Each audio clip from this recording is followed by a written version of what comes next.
Vous savez, qui parle de parti, parle d'abord de base électorale, parle de militants, parle de sympathisantes ou sympathisants, et parle d'assises politiques.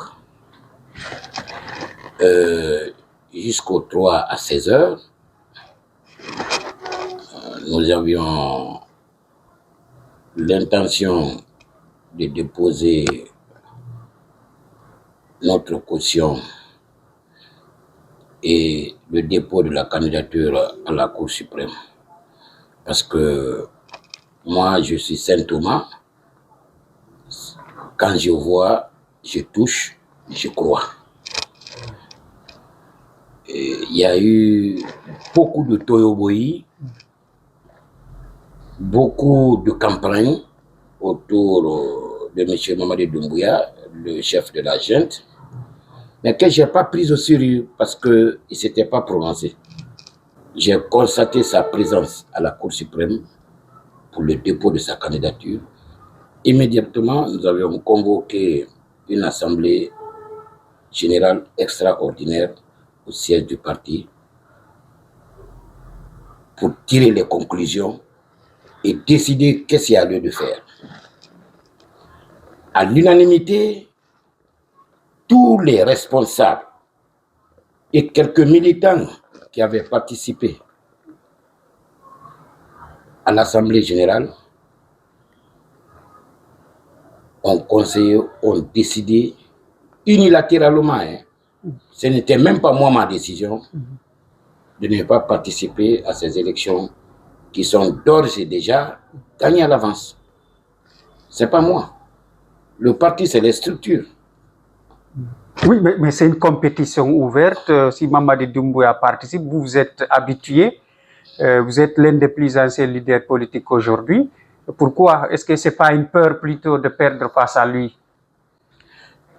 Celui qui a les leviers, les instruments du pouvoir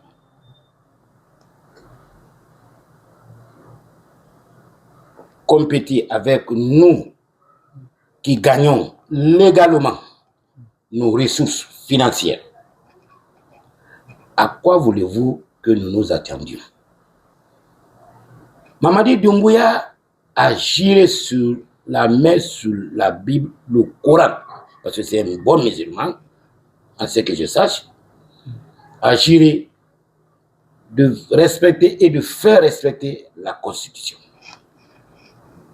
et les lois de la République. Ce n'est pas moi qui l'ai dit, c'est lui qui l'a dit.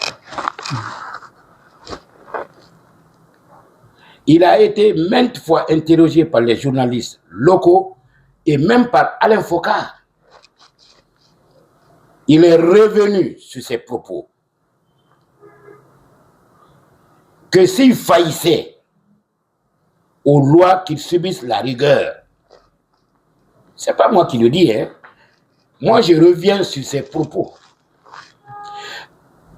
Et je suis fils de militaire parce que mon père était gendarme. Je crois en la parole d'un militaire. Quand un militaire dit oui, c'est oui. Donc j'étais très surpris. Ce qu'il a fait là m'a surpris. Honnêtement, moi je vous le dis, hein, moi je n'ai pas cru à toutes ces campagnes. Non, je n'ai pas cru. Les appels, à sa candidature, je n'ai pas cru. Mais pour dire qu'on l'a obligé, je dirais non. Moi, c'est le serment de militaire. C'est ce qui m'avait mis un peu perplexe. Donc, je n'y croyais pas à sa candidature. Dès lors, il s'est porté candidat. Mais je vais vous montrer tous les dossiers. Le chèque est là, le chèque de banque est là, que vous allez voir. Et vous allez voir tous les dossiers, parce que pour ne pas que vous pensiez que c'est une fuite en avant, non. Moi, j'ai participé, comme vous venez de le dire, à toutes les élections depuis l'instauration du multipartisme dans notre pays. Et j'ai toujours tiré mon épingle du jeu. Je ne suis pas parti sous le label d'un parti. Si je n'avais pas d'assises politiques, je ne pouvais pas aller sur le label de RDIG. J'allais me faire remorquer, comme beaucoup de leaders l'ont fait, sous le label d'un autre parti. Mais moi, je suis parti RDIG. Et j'ai été député à 2 législatives. Donc ça, ce n'est pas donné à tous les partis politiques. Pour une petite anecdote, moi, il y a beaucoup de candidats. Je sais comment ça a fonctionné. Cette année-là? Cette année, je sais comment ça fonctionne. Comment ça fonctionne? Donc, aujourd'hui, et pour votre information, moi, je viens du secteur privé. Hein. Ouais. J'ai bâti mon empire financier dans le secteur privé. Donc, ce n'est pas 900 millions qui va me donner les mots de tête. J'ose dire que je suis milliardaire en immobilier. C'est vérifiable. Vous allez lire. Parce que c'est dit de déclarer le patrimoine.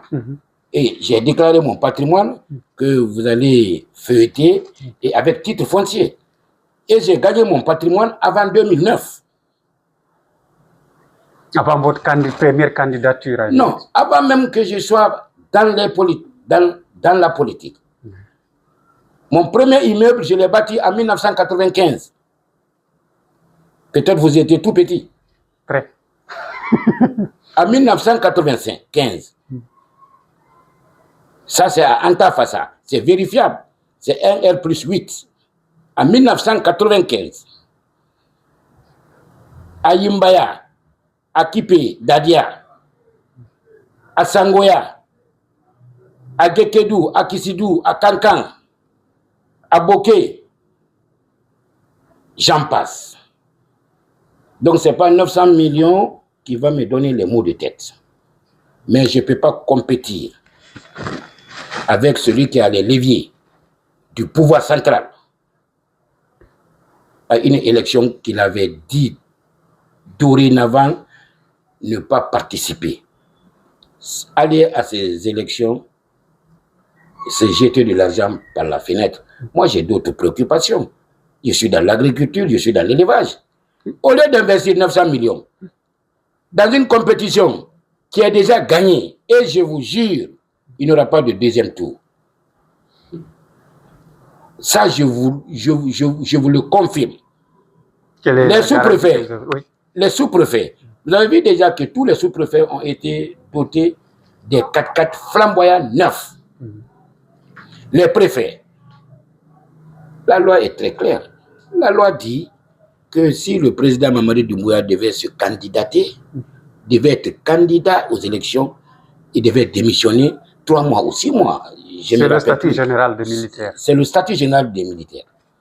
Il n'a pas fait. Il n'a pas fait une déclaration à la nation. C'est un parjure. Moi, je considère que c'est un parjure. Moi, je n'ai rien contre le CNRD.